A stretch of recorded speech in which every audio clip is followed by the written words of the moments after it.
بسم اللہ الرحمن الرحیم۔ السلام علیکم دوستو۔ وہ بہت ذہین تھا، اسے اپنی ذہانت پر ناز تھا، لیکن اپنی تمام تر ذہانت کے باوجود وہ اعلیٰ تعلیم حاصل نہ کر سکا۔ اس بات کا اسے گہرا رنج تھا۔ وہ ہر وقت اسی صدمے سے دوچار رہتا۔ اس کے دوست، اس کے ساتھی جو ذہانت اور لیاقت میں اس کے سامنے کچھ بھی نہ تھے، اعلیٰ تعلیم حاصل کر کے زندگی میں بہت اونچا مقام حاصل کر گئے تھے، لیکن وہ جو پہلی جماعت سے لے کر 10ویں جماعت تک ہر امتحان میں اول آتا رہا، اپنے اساتذہ کی آنکھوں کو تارا اور دوستوں کے لیے باعث سے رشک بنا رہا، صرف اس لیے کالج نہ جا سکا کہ اس کا باپ ایک غریب مزدور تھا جو اس کے کالج کے اخراجات برداشت نہیں کر سکتا تھا۔ وہ کتنا عرصہ دل ہی دل میں اپنے والد سے ناراض رہا۔ وہ سمجھتا تھا کہ اعلیٰ تعلیم کے لیے وسائل مہیا کرنا اس کے والد کا فرض تھا اور اس کی ناکامی کا ذمہ دار اس کا والد ہے۔ وہ بعض اوقات اللہ تعالیٰ سے شکوہ بھی کر گزرتا کہ اس کے والد کو امیر کیوں نہیں بنایا گیا۔ اگر اللہ پاک اس کے والد کو مال و دولت سے نوازتے تو وہ اپنی ذہانت کی بدولت اعلیٰ تعلیم حاصل کرتا اور بہت بڑا افسر بنتا۔ کتنے ہی سال گزر گئے، وہ بچپن سے گزر کر جوانی میں داخل ہو گیا۔ اس نے چھوٹی سی دکان سے اپنا کاروبار کا آغاز کیا اور وہ ذہانت جسے وہ حصول تعلیم کے لیے بروئے کار نہ لا سکا، اس نے کاروبار میں صرف کی۔ اب وہ اپنے چھوٹے سے شہر میں بہت بڑا دکاندار تھا۔ سبحان اللہ۔ اسی دوران اس نے شادی کر لی۔ اللہ پاک نے اسے پیارا سا بچہ بھی دیا، لیکن اپنی تعلیم رہ جانے کے غم نے اس کا پیچھا نہ چھوڑا۔ وہ ہر وقت اپنی قسمت کو کوستا کہ وہ کتنا بدقسمت ہے کہ اعلیٰ صلاحیتوں کا مالک ہوتے ہوئے بھی حصول تعلیم میں ناکام رہا۔ جب عارف پیدا ہوا تو اس نے بینک میں عارف کے نام کا اکاؤنٹ کھلوا دیا اور ہر ماہ اس کے اکاؤنٹ میں کچھ رقم جمع کروا دیتا۔ وہ سوچتا کہ صرف پیسے نہ ہونے کی وجہ سے وہ اعلیٰ تعلیم حاصل نہیں کر سکا، کہیں ایسا نہ ہو کہ اس کا بیٹا بھی اسی حادثہ سے دوچار ہو جائے۔ ابھی اس کا بیٹا اسکول بھی داخل نہیں ہوا تھا کہ عارف کے اکاؤنٹ میں ہزاروں روپے جمع ہو چکے تھے۔ جو اس کا اکلوتا بچہ بڑا ہوتا گیا، اس کا اپنے بچے کو اعلیٰ تعلیم دلانے کا شوق بھی بڑھتا گیا۔ وہ خوش اور مطمئن تھا۔ وہ خود تو اعلیٰ تعلیم حاصل نہیں کر سکا، لیکن اس کے بیٹے کو حصول تعلیم میں کوئی دشواری نہیں آئے گی۔ عارف اپنے باپ کی طرح ذہین تھا۔ وہ بہت محنتی اور فرما بردار بچہ تھا۔ ماں باپ اور اساتذہ کا کہا مانتا، باقاعدگی سے اسکول جاتا، گھر آ کر اسکول کا کام کرتا۔ اس کا باپ کتنا ہی مصروف کیوں نہ ہوتا، وہ ہر شام عارف کو سبق ضرور پڑھاتا۔ اپنے باپ کی خصوصی توجہ، ذاتی کوشش اور لیاقت کی بدولت عارف ہر جماعت میں اول آتا رہا۔ سبحان اللہ۔ پرائمری کا امتحان اس نے امتیازی نمبروں سے پاس کیا۔ وہ شہر بھر کے تمام اسکولوں میں اول آیا، لیکن جب وہ 6ٹھی جماعت میں پہنچا تو ایک حادثہ ہوا۔ ایک رات اسے بخار ہوا تو اس کے ساتھ دورے بھی پڑنے لگے۔ عارف ماں باپ کا اکلوتا بچہ تھا۔ اس کے امی ابو پریشان ہو گئے۔ انہوں نے شہر کے تمام ڈاکٹروں سے مشورہ کیا۔ ڈاکٹروں کا خیال تھا بخار زیادہ ہونے کی وجہ سے دورے پڑتے ہیں، لیکن جب وہ تھرمامیٹر سے درجہ حرارت نوٹ کرتے تو دیکھتے کہ بخار اتنا زیادہ نہیں۔ ڈاکٹر حیران تھے دورے کیوں پڑتے ہیں۔ چند دنوں میں عارف کا بخار اتر گیا، دورے پڑنے بند ہو گئے۔ اس کے امی ابو نے سکھ کا سانس لیا، لیکن جب رات آتی تو ان کے دل دھڑکنے لگتے اور سوچتے کہیں عارف کو دورے نہ پڑ جائے۔ جب 3 ماہ گزر گئے، عارف کو بخار ہوا نہ ہی دورہ پڑا تو مطمئن ہو گئے، لیکن ان کو یہ چند دن ہی اطمینان نصیب ہوا۔ عارف کو پھر بخار ہو گیا اور پہلے سے زیادہ دورے پڑنے لگے۔ عارف کے امی ابو کی دنیا اندھیر ہو گئی۔ عارف کے ابو عارف کو لے کر بڑے شہر پہنچے۔ بچوں کے علاج کے ایک مشہور ڈاکٹر نے جب عارف کے ابو کو یہ افسوسناک اطلاع دی عارف مرٹی کے مرض کا شکار ہے، تو عارف کے ابو کی تو گویا دنیا ہی لٹ گئی۔ اس کا اپنے بیٹے کو اعلیٰ تعلیم دلانے اور بڑا آدمی بنانے کا خواب چکنا چور ہو گیا۔ ڈاکٹر نے اسے تسلی دی، کہا کہ 6 سال متواتر ادویات استعمال کرنے کے بعد عارف بالکل ٹھیک ہو جائے گا اور نارمل زندگی گزارے گا۔ لیکن عارف کے ابو کو تسلی نہ ہوئی۔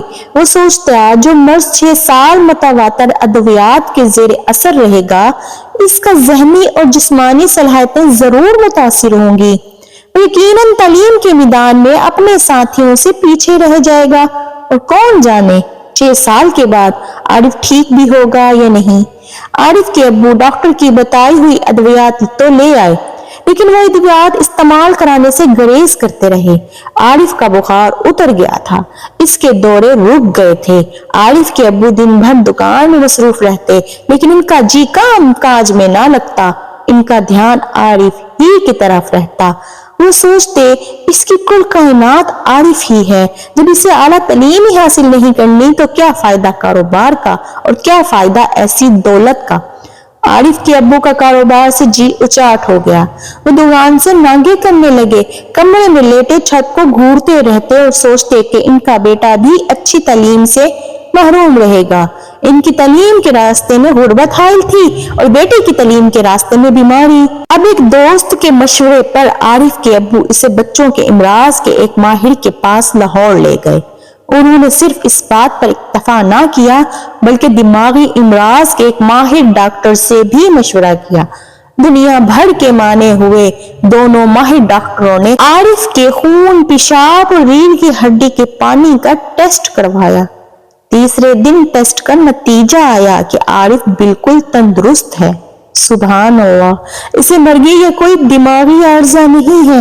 اگرچہ عارف کو بہت زیادہ بخار نہیں ہوتا تھا، لیکن کچھ مریضوں کو تھوڑے بخار میں بھی دورے پڑنے لگتے ہیں۔ ڈاکٹروں نے ادویات وغیرہ لکھ دیے۔ عارف کے ابو کو دنیا ایک دفعہ پھر حسین لگنے لگی۔ وہ گھر پہنچے، انہوں نے اللہ کا شکر ادا کیا اور غریبوں مسکینوں میں بہت زیادہ خیرات تقسیم کی۔ انہیں عارف کا مستقبل روشن نظر آنے لگا۔ اتنے بڑے ڈاکٹروں کی تسلی کے باوجود عارف کے ابو کو مکمل اطمینان نہیں ہوا۔ وہ اکثر پریشان ہو جاتے، کہیں ڈاکٹروں کی تشخیص غلط نہ ہو، عارف کو کہیں مرگی کا مرض نہ ہو، عارف کہیں پھر بیمار نہ پڑ جائے۔ عارف کو ذرا سا بھی بخار ہوتا تو وہ گھبرا اٹھتے اور سوچتے ابھی دورہ پڑا کہ ابھی، لیکن ماہ و سال گزرتے گئے، عارف بڑا ہوتا گیا، اسے کبھی دورہ نہ پڑا۔ عارف اب میڈیکل کالج کے آخری سال میں ہے، اس کی امی ابو بہت خوش ہیں۔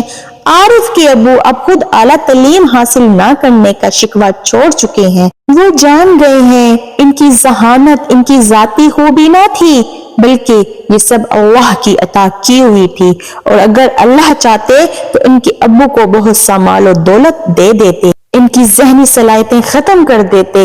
وہ جب گزرے ہوئے دنوں کو یاد کرتے، جب وہ اپنے والد سے اور زمانے سے اور اللہ سے شکوے شکایات کرتے تھے، تو انہیں بڑی ندامت ہوتی اور وہ توبہ استغفار کرتے، اور اب اکثر ان کی زبان پر ایک ہی ورد ہوتا، الحمدللہ الحمدللہ۔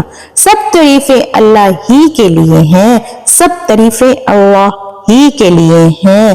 سبحان اللہ۔ حضور اقدس صلی اللہ علیہ وآلہ وسلم کا ارشاد ہے، جب جنت کے باغوں میں سے گزرو تو خوب چڑھو۔ کسی نے عرض کیا، یا رسول اللہ صلی اللہ علیہ وآلہ وسلم، جنت کے باغ کیا ہیں؟ ارشاد فرمایا، ذکر کے حلقے۔ کسی خوش قسمت کی ان مجالس ان حلقوں تک رسائی ہو جائے تو اس کو بہت زیادہ غنیمت سمجھے۔ یہ دنیا ہی میں جنت کے باغ ہیں اور خوب چڑھو۔ اس طرف ارشاد فرمایا، جیسے جانور کسی سبزہ زار یا کسی باغ میں چڑھنے لگتا ہے تو معمولی سے ہٹانے سے بھی نہیں ہٹتا، بلکہ مالک کے ڈنڈے وغیرہ بھی کھاتا رہتا ہے لیکن ادھر سے منہ نہیں موڑتا۔ اسی طرح ذکر کرنے والے بھی دنیاوی تفکرات کی وجہ سے ادھر سے منہ نہ موڑنا چاہیے۔ جنت کے باغ اس لیے فرمایا کہ جیسے جنت میں کسی قسم کی آفت نہیں ہوتی، اس طرح یہ مجالس بھی آفات سے محفوظ رہتی ہیں۔ ایک حدیث میں آیا ہے، اللہ کا ذکر دلوں کی شفا ہے، یعنی دل میں جس قسم کے امراض پیدا ہوتے ہیں، تکبر، حسد، کینہ وغیرہ، سبھی امراض کا علاج ہے۔ سبحان اللہ۔ آدمی ذکر پر ثابت قدم رہے تو تمام آفتوں سے محفوظ رہتا ہے۔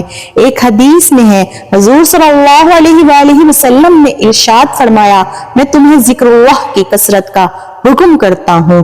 اس کی مثال ایسی ہے جیسے کسی شخص کے پیچھے کوئی دشمن لگ جائے اور اس سے بھاگ کر کسی قلعے میں محفوظ ہو جائے، اور ذکر کرنے والا اللہ جل شانہ کا ہم نشیں ہوتا ہے۔